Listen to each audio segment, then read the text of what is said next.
Hello and welcome to my 8th week in media. It gets so strange saying the number every week because it feels weird that I've been doing this for 2 months now. 2 months of this. It's strange because I love doing it, but time flies. I've been doing this for 2 whole months. This week, I am trying to add something new. I have done it, but whether it actually goes in, it's a different question. If it works out alright, hopefully we'll be fine. This is something again that's happening in post, and if it sounds right and works right, we'll be down. I'm attempting to add in 1-minute reviews. At the moment, I've only done one, and for this week I'll probably only do one. But in the future, I'll talk about more of this in the end. Again, I always film my intro last for some reason, but it's weird for you guys because I know what I'm talking about in the rest of the podcast, but there could be continuity issues in the fact that I'm actually recording this last. So, I've added in a 1-minute review of, I think it's Hardcore Henry. And again, I have to say, I think, because at the moment I've done it, but I've got 2 and I'm not sure which one is going in. But I think it's going to be Hardcore Henry. And hopefully in the future I'll be adding in more and more and more 1-minute reviews. Just a list of things, so most of the podcast is going to be brand new reviews and 1-minute reviews of classic films or just films that are out on Blu-ray or DVD or, random films. Because unless, we're really short on films, like this week there was only 3 new, well, there was 4 new releases, but I'm not seeing David Brent this week. I'm seeing it next week. So, I only saw 3 new films, so I had to review a classic to make my number up to 4, because I do like reviewing 4 films. And 1-minute review gives me a chance to review other things, because I have watched a few other things this week, but I'm only going to review Hardcore Henry as my 1-minute review this week, just as a test, and to see if it works in the flow of things, because in the future, I'd say this more at the end, but I want to do review, 1-minute review, 1-minute review, or maybe even another 1-minute review in the middle of that. A lot of reviews. Also in the future, again, I speak way more about the future of the podcast at the end, but Trailer Spotlight is coming probably by episode 10. That's my hope. I want Trailer Spotlight by episode 10, and I'm hoping to have got down to 5-minute reviews by episode 10. These are shorter. I know one is 10 minutes, but I think the rest are about 5 to 7 or 5 to 8, and I do want to get down to 5 to 6 minutes for every review, because when I move to YouTube, eventually, that's what I'm going to do. Also, when I do move to YouTube, I don't speak about this at the end, I speak about this now. When I do move to YouTube, I want to kind of keep reviews there and have the podcast be more of a trailer spotlight thing, and talking about trailers, and maybe even reviewing trailers as such. News, media, and mainly just a chat about things I've watched, and I want the podcast to be a lot less formal and reviewy, and I want to keep that to YouTube, and kind of do single reviews instead of a big mosh of reviews. So yeah, this is my week, my 8th week in media. Again, it's still shocking me, but anyway, films that I'm reviewing this week. We have Kevin Spacey's A Cat in 9 Lives. I'm saying that the most positively you'll ever hear throughout this entire review. Swallows and Amazons, Lights Out, The Butterfly Effect, and Hardcore Henry. As I said, I'm not 100% sure whether The Butterfly Effect or Hardcore Henry are going to be the 1-minute reviews, but you'll find out in post. I'll find out in post, and you'll find out now. So we're going to kick this off with probably one of the best horror films I've seen all year. Not the best. I consistently mention throughout this review, I realise this, and I correct myself at the end, but I consistently realise throughout this review that I said I've not seen a film better than this, and I've realised at the end that I have seen Hush, and I talk a little bit about that at the end, but keep in mind that when I'm talking about not seeing a film better than this, horror-wise, I'm forgetting the film Hush, which, again, couldn't recommend more. Anyway, here is my review of Lights Out. Enjoy.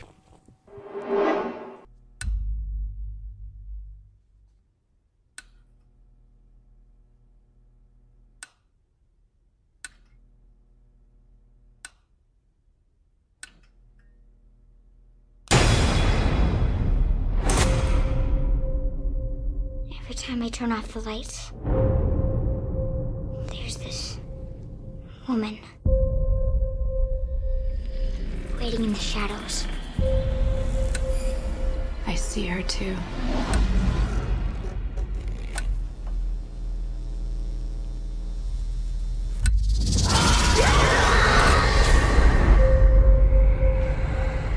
Each one of us is being haunted by this thing. Mom?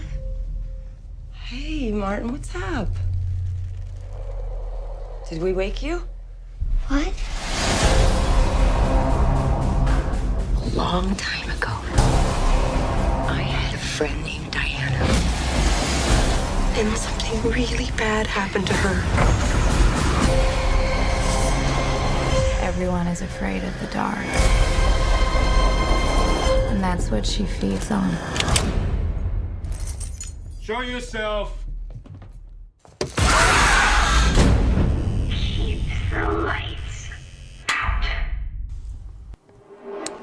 So this year we've had a slew of just terrible, terrible horror films all the time. They've just been awful. Every horror film I've watched, not Lights Out, and that's not true.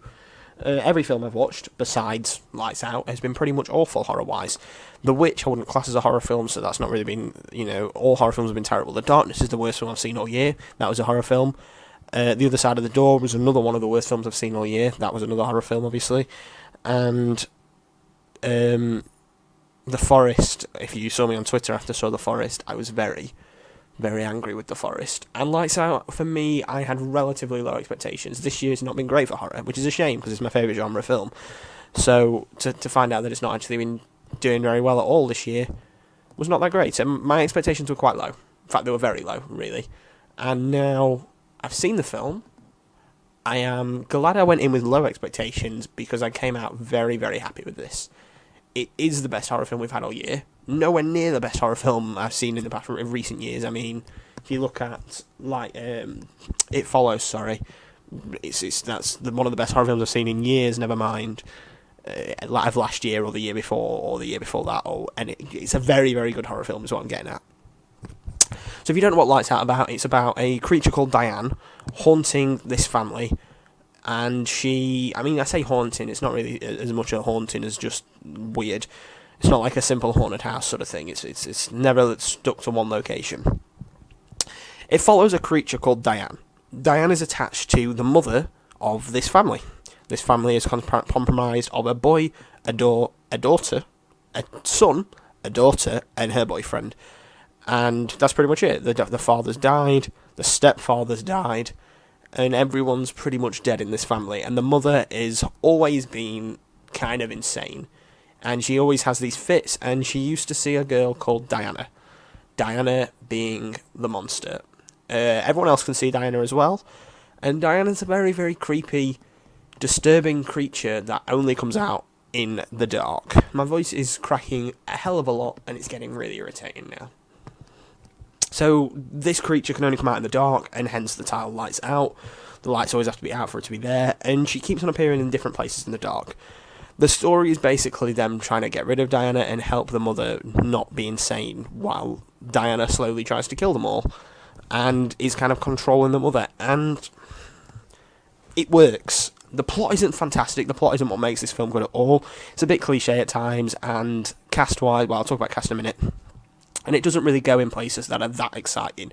There's no big plot twist, and I don't know whether I was kind of expecting a big plot twist. I think maybe I would have been more attached to the story if the story had gone somewhere a bit more exciting. But I would say it's more the content rather than the actual overall story arc. That wasn't what was drawing me in. The actual character development throughout the story was nice, it was good, it was well done. I actually cared about the characters and I didn't want them to die, which is strange for a horror film of 2016. I pretty much wanted everyone to die. And this has surprised me with its character development, with a relatively poor storyline. I'm trying to focus on it being the story and not the actual creature and the way they did the horror in this film, because the way they did the horror is fantastic. And yeah, story not great, goes in places I wasn't expecting. There was actually one moment, it's not a spoiler, so I'm going to say it. If you don't want to know anything about it, mute for like 40 seconds. So there's the whole point of this film is to quote-unquote get rid of Diana, because everyone thinks it's in her head. She has to take these pills, and she's not taking these pills, which is why people assume there's Diana. And there's a bit where the daughter and the son are sleeping in a bed together because they're scared. The daughter, bear in mind, in this situation is like 20 odd, and they're sleeping in the bed together, and she wakes up in like a panic, and the son says something to her like, did you find her meds? But what I thought he said was, did you find your meds? And I thought this was going to be this big plot twist where she turned out to be insane as well. And I was really hoping they were going to go with that, but they didn't. So that's just a side note. It's something that I would have actually really liked to have happened. But it didn't. And yeah, story, not the best. Horror, very good. There was some moments which I liked. The ending had a moment which I was kind of keen on, but actual story-wise, not the best. Cast-wise, as I said, there's only like 5 or 6 members of the cast in total, main-wise. The son, fantastic. I thought he really showed fear well for a horror film like this. Anyway, I think he did really well, and I cared about his character. The daughter had moments of cheesiness and not great, so did the mum. And the boyfriend was just the typical boyfriend character, really. He didn't really have any external development, although he was relatively more intelligent than the average horror boyfriend. Other than that, cast-wise, I would just describe the cast as highly average. I would say the only standout member would be the main child. I think Gabriel Bateman is his name. And, yeah, standout. I would say he's the only standout, and he's not fantastic, but he's better than the rest. So yeah, cast okay, story okay, horror fantastic. Now the practical effects and the use of horror in this is what stood out to me as it being the best aspect of this film by far. I think it's really been difficult to top this film in creativeness and the way it used things. So as I said, the monster can only come out in the dark, so they use darkness so well. There is a bit where neon light, the girl, the sister of the film, lives in this apartment, which there's like a neon light, a tattoo sign outside, a neon tattoo sign, and it keeps on flickering, and that flicker of light is where she keeps on appearing. So every time it flickers, dun, she appears. That was a really strange noise, but she jumps basically in that sense. And there is no, I won't spoil that one. That was a good one. I'm thinking in my head what I want to say and what I don't want to say, because if you see this film, it's quite interesting to see how they do it. There is a bit in which they light up the entire house in a way to try and get rid of her, and like they're standing next to a bed, but obviously under a bed there is a shadow, so it pulls someone under the bed, and I thought that was really, really clever, that they used just the shadow from under a bed, and I really liked the way she kept on appearing and they kept on doing things, and especially in the big final act, very, very clever uses of things, especially with use of a gun. That was personally my favourite one. I was like, oh, that's so clever. I was really impressed with what they did with that. It was genuinely scary at times. I would never say I was terrified, but you know, there was times where I was genuinely kind of like, Jesus, that was a bit scary. And there was a couple of jump scares, well done jump scares, I will add, not typical teen horror jump scares where they turn out to be a cat. No, it was genuinely, you know, they made you jump with something that was genuinely very scary and genuinely very creepy. What I will say, and this is something that I've heard other reviewers say, and I completely agree with them, the actual reveal of the monster, and in my opinion also the backstory to the monster, I didn't need to know where the monster was there. I think they could have got away with something completely different. I won't say it, but I think they could have. And I actually think when you actually see the monster, a bit underwhelming, and I didn't need to see it. The use of shadows was probably better than actually seeing it, because I think you only actually get to see it once, but I don't think it was worth seeing. I didn't like the fact I could see it. It kind of irritated me, and it kind of ruined a bit of the horror for me, because it did look too much like a prosthetic creature than it did an actual very, very disturbingly made monster. For the most part, though, this did its job of being an actual good horror film for once. You know, there was moments where I was genuinely impressed with the creativeness of this film, and for me, that's what horror is all about, being creative and being different, which is why some of my favourite films, like It Follows, Scream, The Shining, they're all very, very different in the way they're made, and the theme and the horror. And that is probably why Lights Out stood out to me as being the best horror film I've seen this year.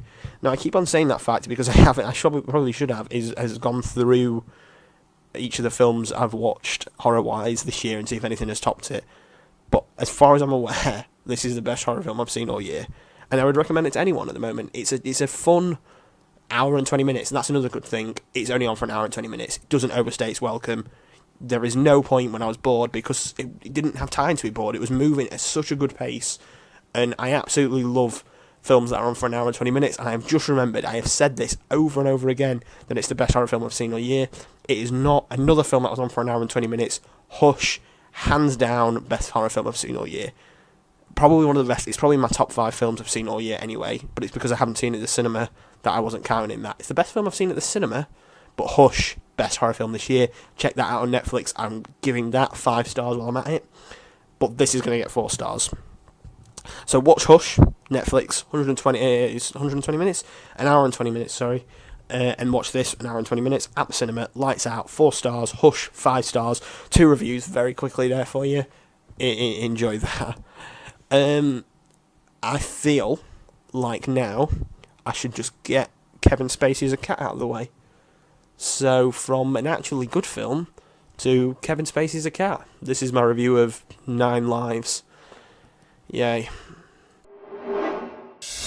Tom Brand excelled at business, The Firebrand Tower will be the tallest building in North America. but failed at what mattered most. Hi, Tom. Yes, I know. I'm late. You gotta be here, and you have to bring an exceptional gift. Hello? Now, a mysterious man You look familiar. I'm Tom Brand. I own Firebrand. Yes, I use newspaper in the poopy boxes, and I see your face all the time. is about to change everything. Can I just pick out a cat and then I'll be on my way? He likes you. Yeah, keep the change. Okay, Cass, I'm sorry? let's do this.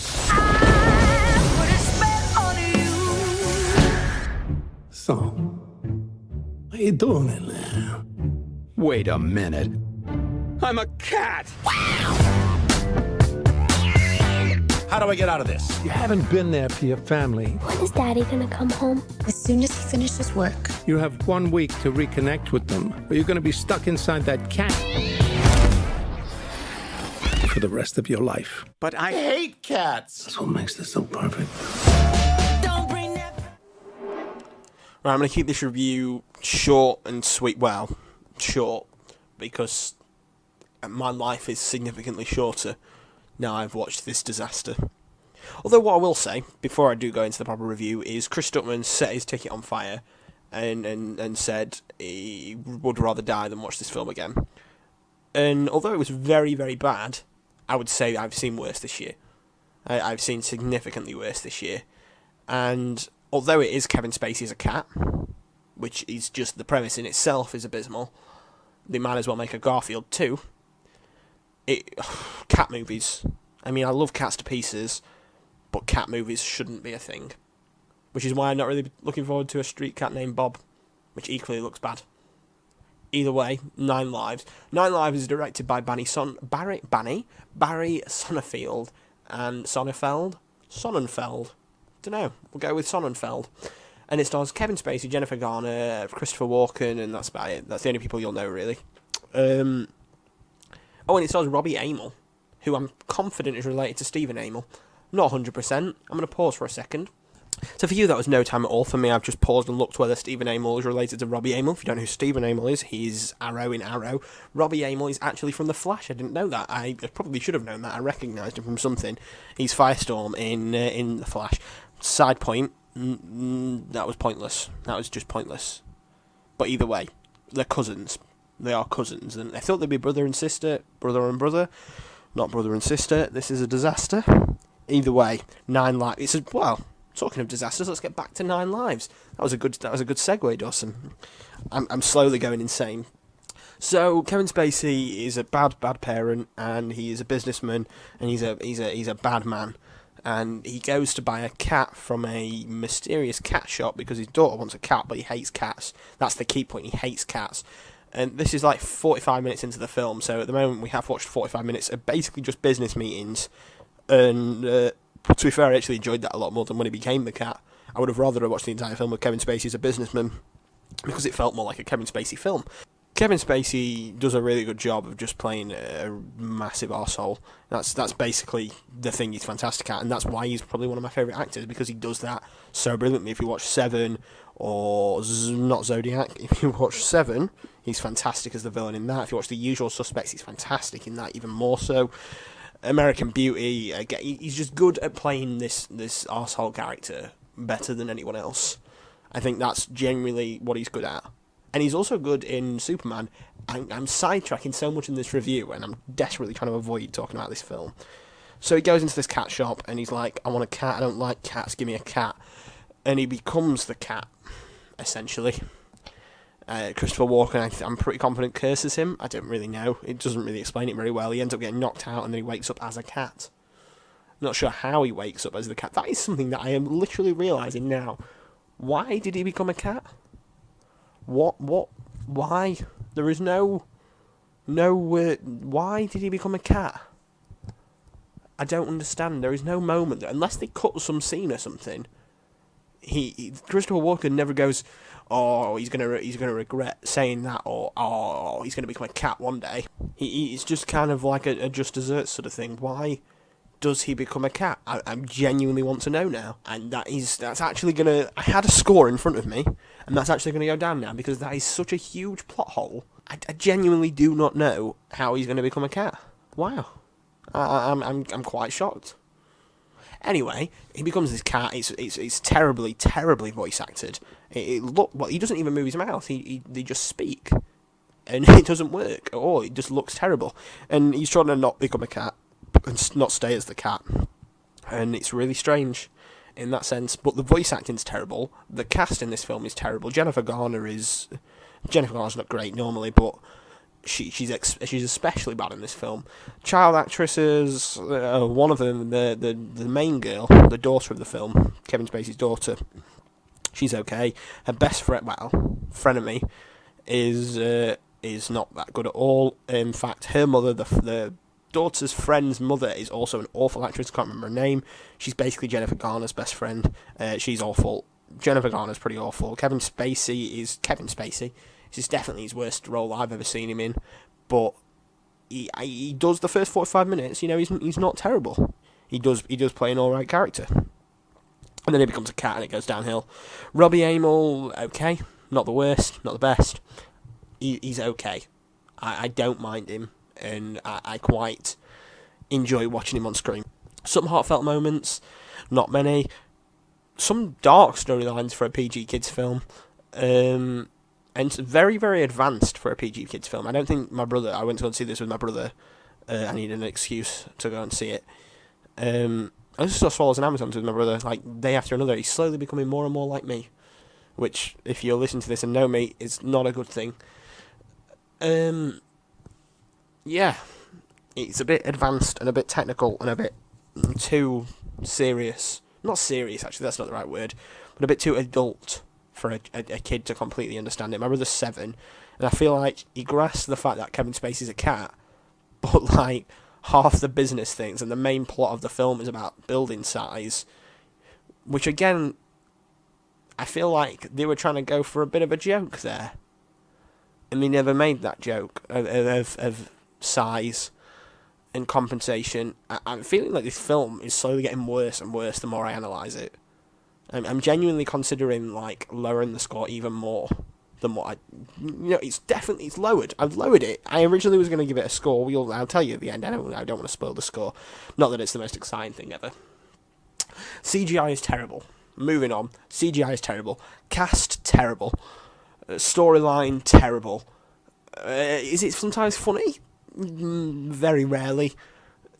Kevin Spacey in the first 45 minutes, first 40 minutes, however long it was, too long.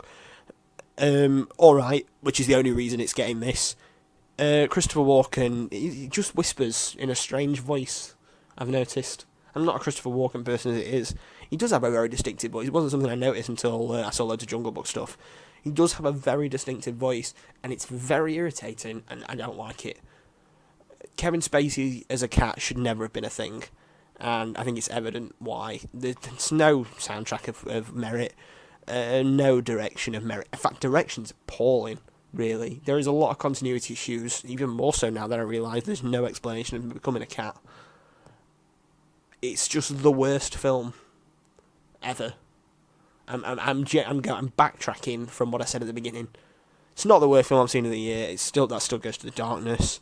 And I gave it, because I have my own separate rating system for some reason, on a Word document where I just give things out of 10, and I gave it like a 3.5 out of 10. And I'm going to have to lower that now because I've analysed this film and I'm thinking, what? Why is there so many plot holes? And why is there so many issues with this film? I can see why critics are giving it, 0s and 1 stars. And I have to pretty much agree with them on everything. This should never have been made, and the fact that it was is pretty disgusting. What is creative about this film? Nothing. This is a waste of Kevin Spacey's time. He could do so much better. He can do so much better. He doesn't even need to try to be good in films. And in this, it's quite clear he didn't try. I'm going to give 9 Lives 1.5 stars. I would have given it 2. I'd have went to the dizzy heights of 2 stars, but it doesn't deserve 1 star because I only gave The Darkness 1.5 stars. So it's 1.5 stars out of 5. Do not watch this film. If this film is free, do not watch this film. If you are offered money to watch this film, still do not watch this film. It is bad. Bad. Kevin Spacey is a cat. Bad. That's probably going to be a term I'm going to use for bad films now. Kevin Spacey is a cat. Anyway, I'm going to try something a bit different now. We're going to try a 1-minute review. I'm going to do these, and they're just kind of going to get inserted. I'm going to have a little jingle. Probably a jingle. It's going to have some title announcement. I'm going to do this in post, so I'm speaking, like I have made something. There could be nothing. I could have lied. But I'm going to try and put a jingle in there. And I'm going to try and do 1-minute reviews, because I see a lot of films, and I don't really want to talk 5 to 10 minutes about all of them. So 1-minute reviews are going to become a thing. So here is my 1-minute review of Hardcore Henry. 1 minute review. This next part might hurt.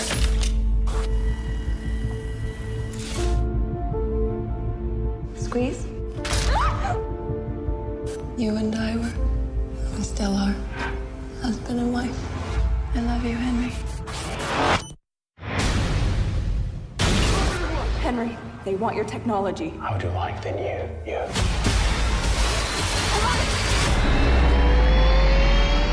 The chute! Hold the chute! Hold on, Henry! Henry, fight back! You're capable of more than you think! It's alright, I'm here to help you. Is your speech module installed? But at least we know you're not deaf. Okay, well the good news is that you're gonna live a while. The bad news is there's an army standing between you and your wife. So let's go get her.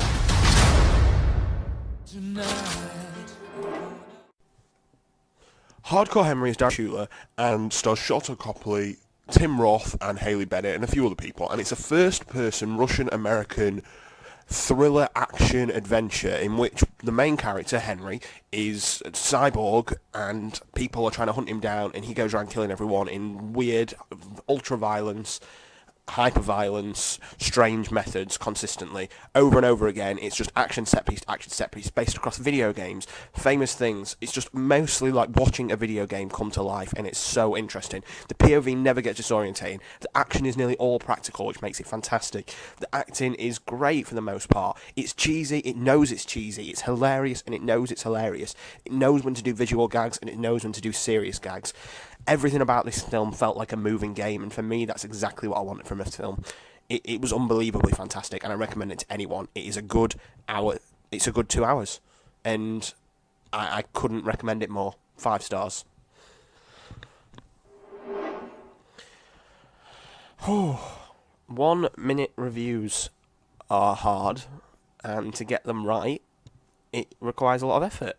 I am going to try and do this more often because it means I can get a few more films in. I'm probably going to litter podcasts with 1-minute reviews in the future.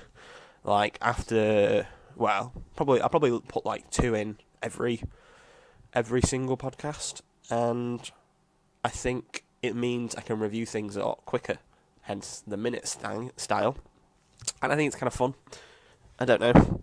I'm kind of experimenting with this. I'm not really sure how much more I'll do it, but I did quite enjoy doing this 1-minute review. It means I don't have to ramble, and it does get the point straight out there. Yes, I did give that 5 stars, just to clarify. People may be confused by that score, but if you did see me earlier in the year when I just saw it, I was raving about it consistently because I haven't had a smile on my face for that long. I haven't had a smile on my face that consistently in forever. I never stopped smiling in that film.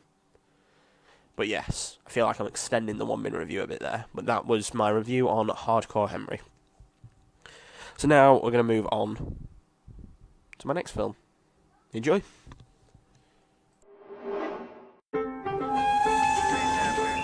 All present and accounted for? We're here! I'm so glad they can come up here and do all the things I took for granted.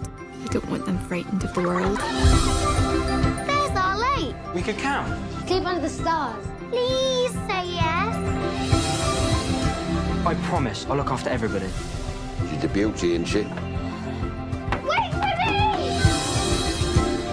Here's to Swallow and all who sail in her.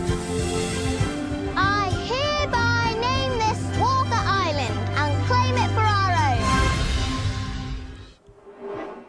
Swallows and Amazons is a adventure film. I'm going to describe it as an adventure film, directed by Philippa Lowthorpe, and it's based off the book of the same name, which came out in, as far as I'm aware, what I've got written down here, 1974, and it is about a group of people pre-war, 1935, I think the film said. I am going off what I remember now, so the facts could be wrong. Yeah, it's set 1935 in England. They're on a holiday. Their dad's at war. It is a family of, I think it's 3 kids. As far as there's 4 kids. There is 2 girls and 2 boys. And they basically go to this farm and they find a boat. And they're like, can we sail to this island we can see and we want to camp there? And that's what the film's about. They go camping there and then bad stuff starts to happen. And they end up meeting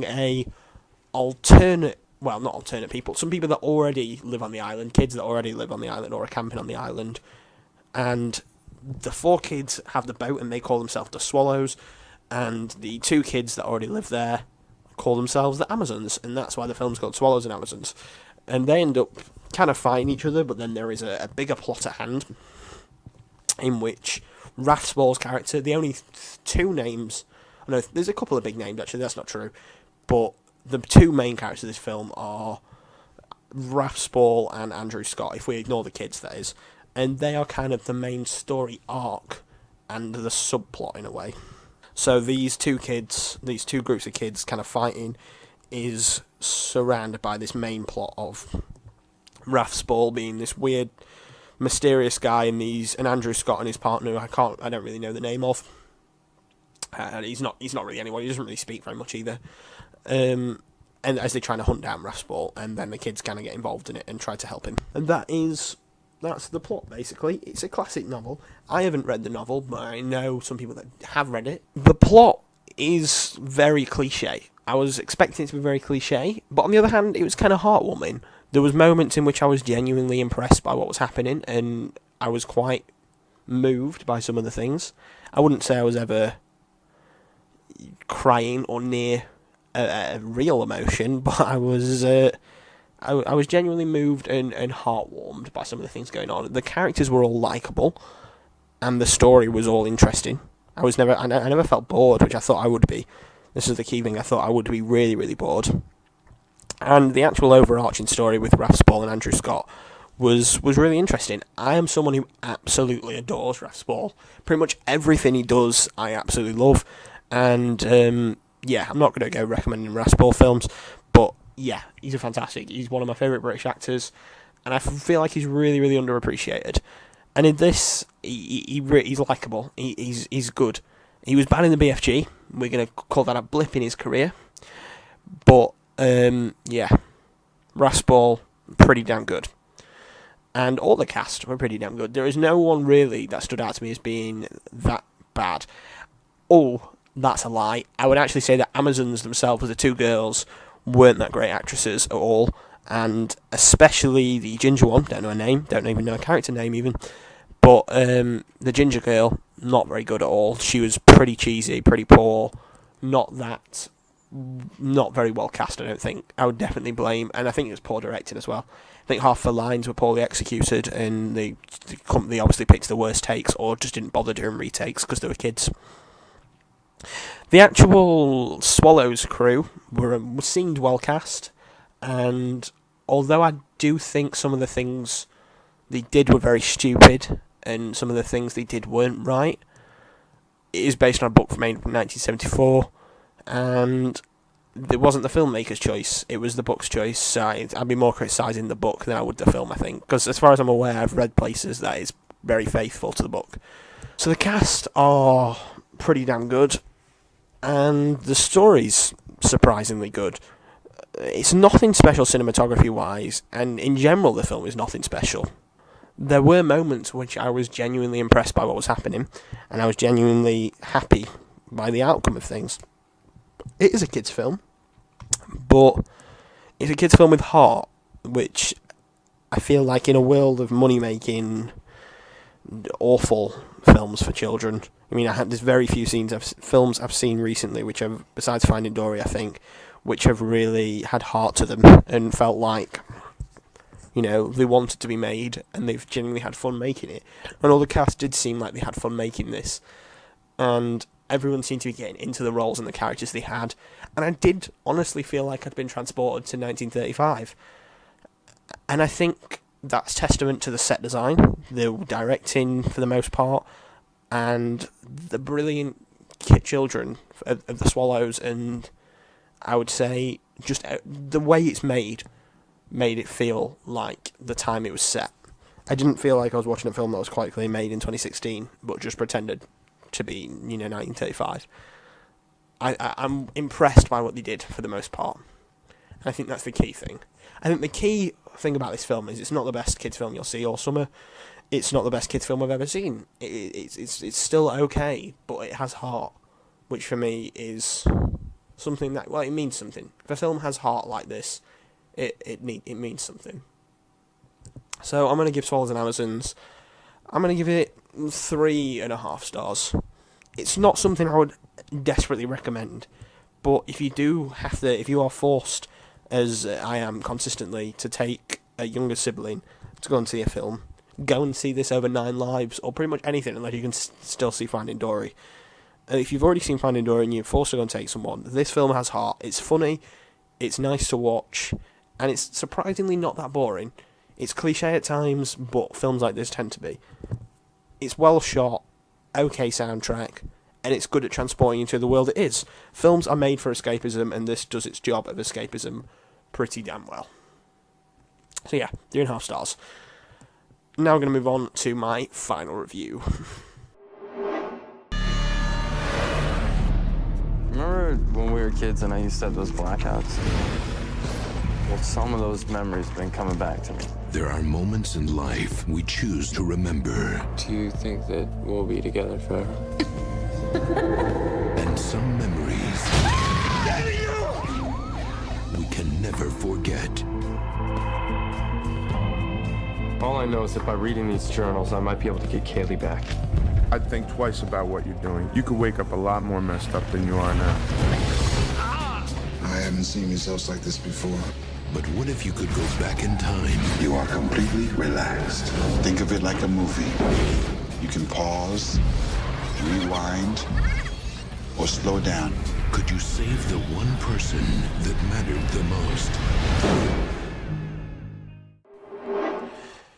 The Butterfly Effect it's a classic cult psychological thriller starring Ashton Kutcher, Eldon Henson, Amy Smart, and a few other people. No one really particularly famous. I suppose Ashton Kutcher is pretty famous now, but no one exponentially, ridiculously famous in this. And I would say it has gained a cult following, and I feel like mostly because of its subject matter and the use of the butterfly effect, I think. And it's very, very strange, and I didn't really know what to expect going in on it, because I was just told to watch it by people, and I didn't really know anything about it. I assumed it would be about someone going back in time and changing things, and then in a Final Destination-esque things, people trying to kill him. but supposedly that's more Butterfly Effect 2 and 3.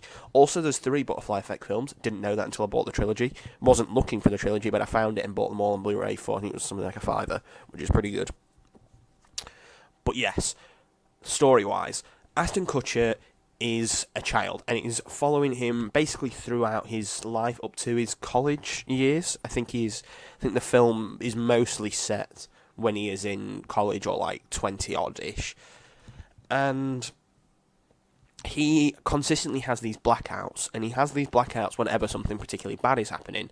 So I won't spoil all the scenarios, but I'll talk about the very first one that it shows, in which he is with his best friend. He has 3 friends. He has 2 friends. He has this girl and a fat boy. And I'm sorry, I'm not going to do names and that. And this girl also has a brother, and technically they're a small group. And he goes around to this girl's house, who's played by, in the end, played by Amy Smart. But it's Amy Smart's character as a child. I think she's called Kaylee, And they're playing. They're like, oh yeah, you can stay here for the day. We can play Robin Hood or something. And then her dad comes up and is like, oh, I've got this video camera. Do you want to come downstairs and play it? And then he blacks out, and the camera suddenly cuts, and they're all naked, and they're all kids. And he's like, this dad's trying to film them for this like child porn ring, and it is disturbingly dark. And I feel like that being the first scene you see, really, the first big one you see, the first big blackout, sets the tone for the film, because this film is dark. I wasn't expecting this film to be that dark. I wasn't expecting it to be so adult for a 15 in a way.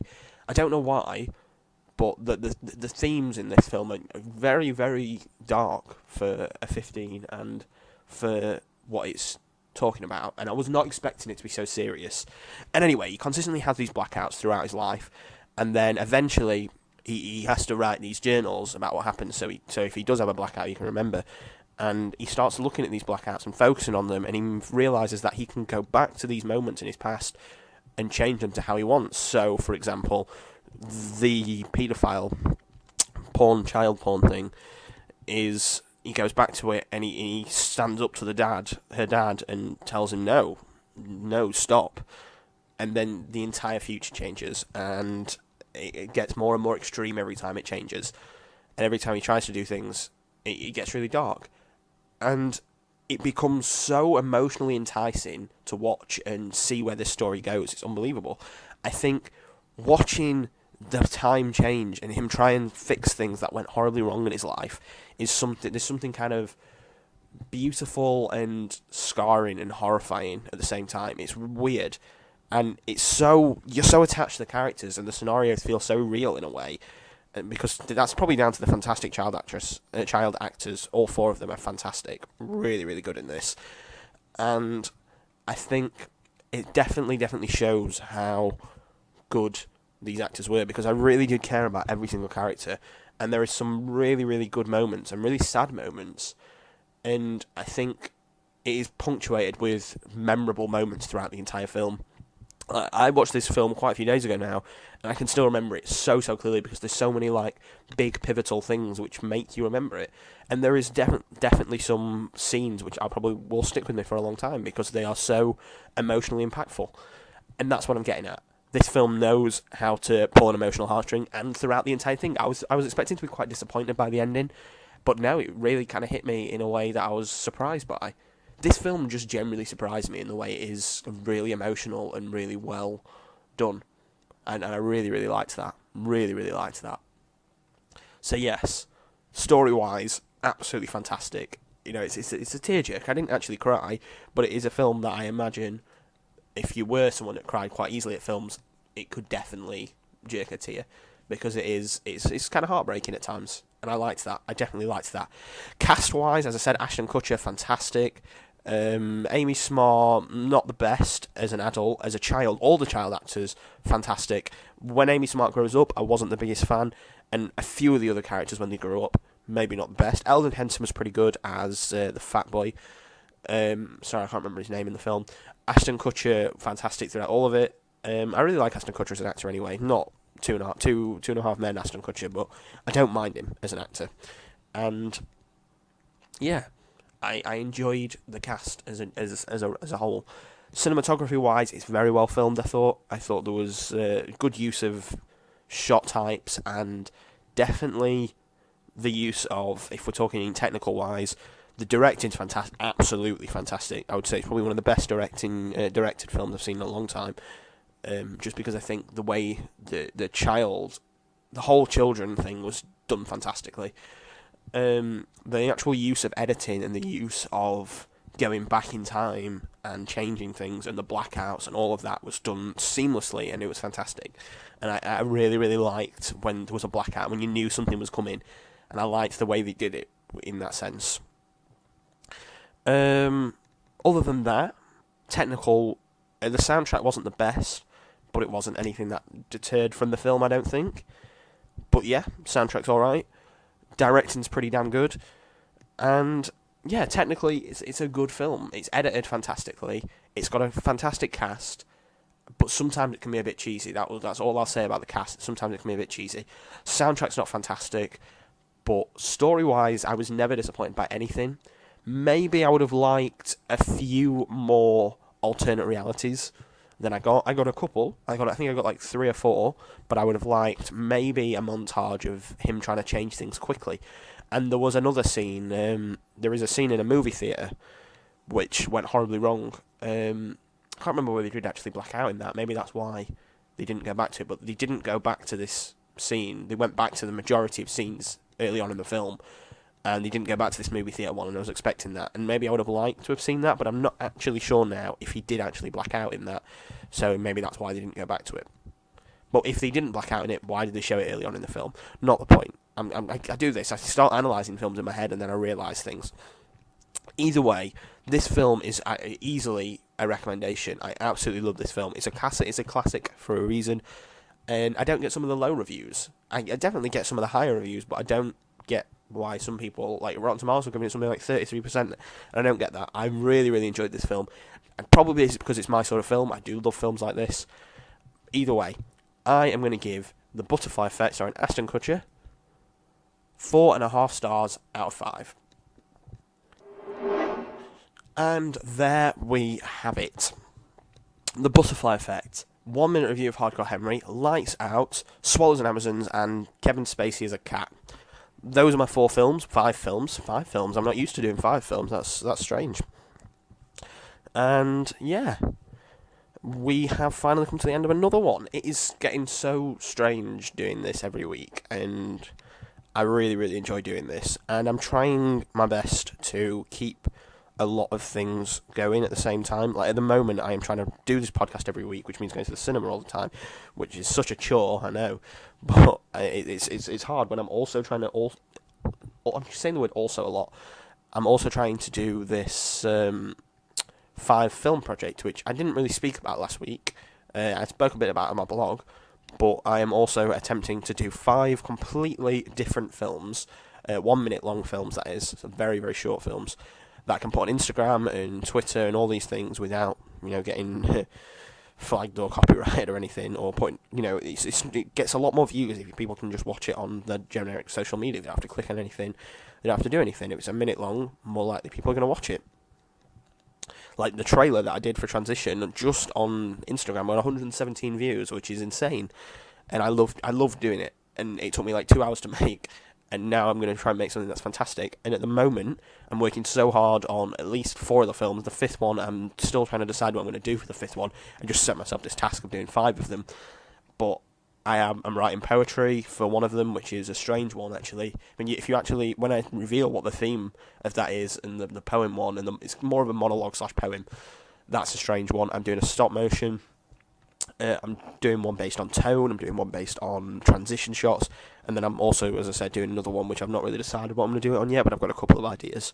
But it needs to be something completely different, and each of them are something completely different, and they're hopefully going to improve my filming techniques, editing, and all sorts, because I really want to improve in everything, so that when I do have to make films properly, for courses, for school, for university, or whatever, I'm going to be better at it, and I hope this will improve it. And I'm absolutely loving it, but it's hard. The stop motion one especially is hard. I've spent a good 12 hours so far making about 3 models. So yeah, it's very hard and time consuming, but I'm absolutely loving doing it.